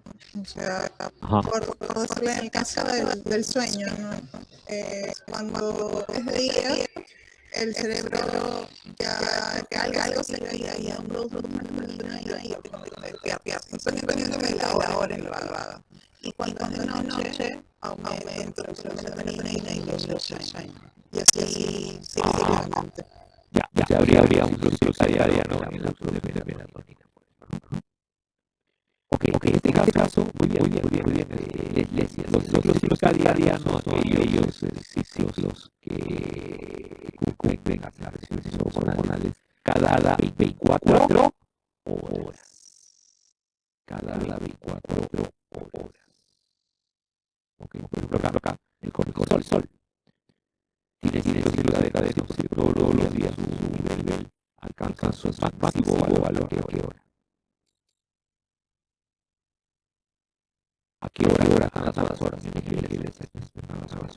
¿A qué hora se alcanza el mayor rendimiento, la mayor producción de cortisol? ¿A qué hora? A las 8 de la mañana. Por eso cuando a ti, por ejemplo, Leslie, soliciten, por ejemplo, que tienes un problema, vas a médico y te dicen, vamos a hacer los análisis de cortisol en la sangre, ¿no? Tú vas a laboratorio, le dices que parece que tienes que ir a las 8 en un punto de la mañana. Tú le dices, no, ahora no puedo, tengo que estudiar, trabajar, algo más tarde, a partir de la 1 de la tarde.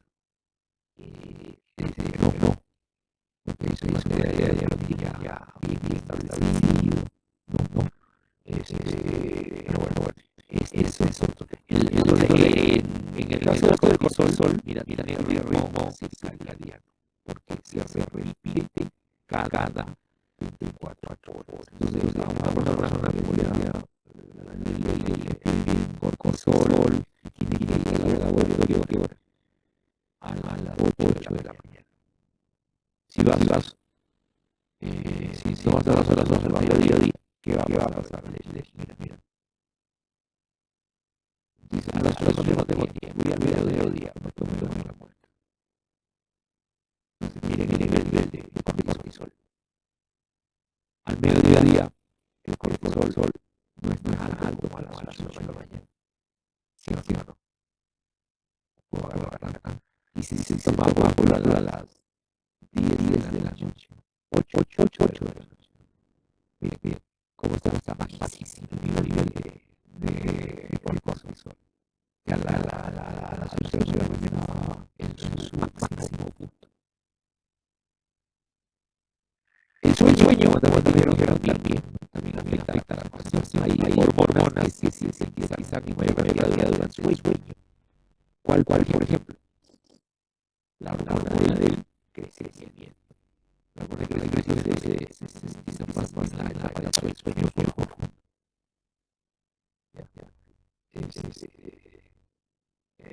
Entonces, más sueño le damos, más horas dormimos, entonces más hormona del crecimiento.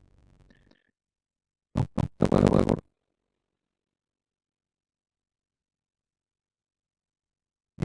Luego mencionamos estas oscilaciones de acuerdo a los relojes circadianos cada 24 horas. Cada 24 horas. Otro ejemplo es la melanina, que se produce la melanina, es una hormona que se produce en las células ganglionares de la retina. Y el ciclo episotalámico llega al núcleo supraplasmático. Núcleo supraplasmático. Del hipotálamo. Del hipotálamo. Regula el ciclo de su vigilia. La melanina puede hacer que tu hipotálamo, por así decirlo, de día por la hipoxia de la luz. Y así, prácticamente todos los órganos biológicos. La hormona tiroidea, las hormonales, el péptido de la acetilina, todo tiene ciclo circadiano produce. Todas estas están las hormonas hidrosolubles, ya vimos, ¿no? Por ejemplo, péptidos, catecolamina, se transportan en la sangre y en los receptores de membrana. Las hormonas liposolubles, por ejemplo, los esteroides, las hormonas tiroideas, también pasan a la circulación, llegan a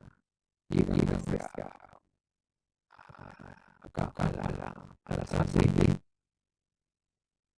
Más aproximadamente el 90% de las hormonas liposolubles se transporta unido a proteínas. Ok, 90%. Y no veo problema puede atravesar, o si puede atravesar la membrana celular. ¿Qué dice?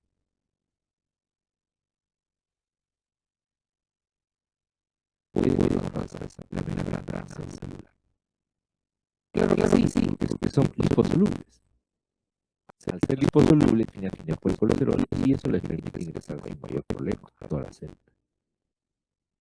¿De acuerdo? Entonces, las hormonas esteroideas y tiroideas, que son las liposolubles, carecen de actividad biológica hasta que se disocien de los transportadores. O sea, así como está unido a transportadores plasmáticos, no va a actuar la hormona. Y tiene que deshacerse, ¿no? Tiene que deshacerse del transportador para poder actuar. Una vez libre, ahí sí actúa sobre sus receptores, que puede ser como de membrana o intranuclear.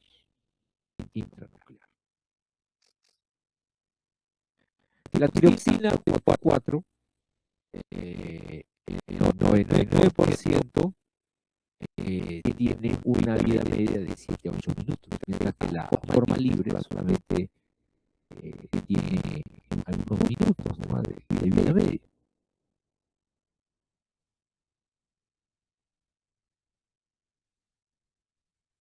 Y finalmente, jóvenes, le voy a decir unos 5 minutitos más, por favor, jóvenes, para terminar con aclaramiento de hormonas.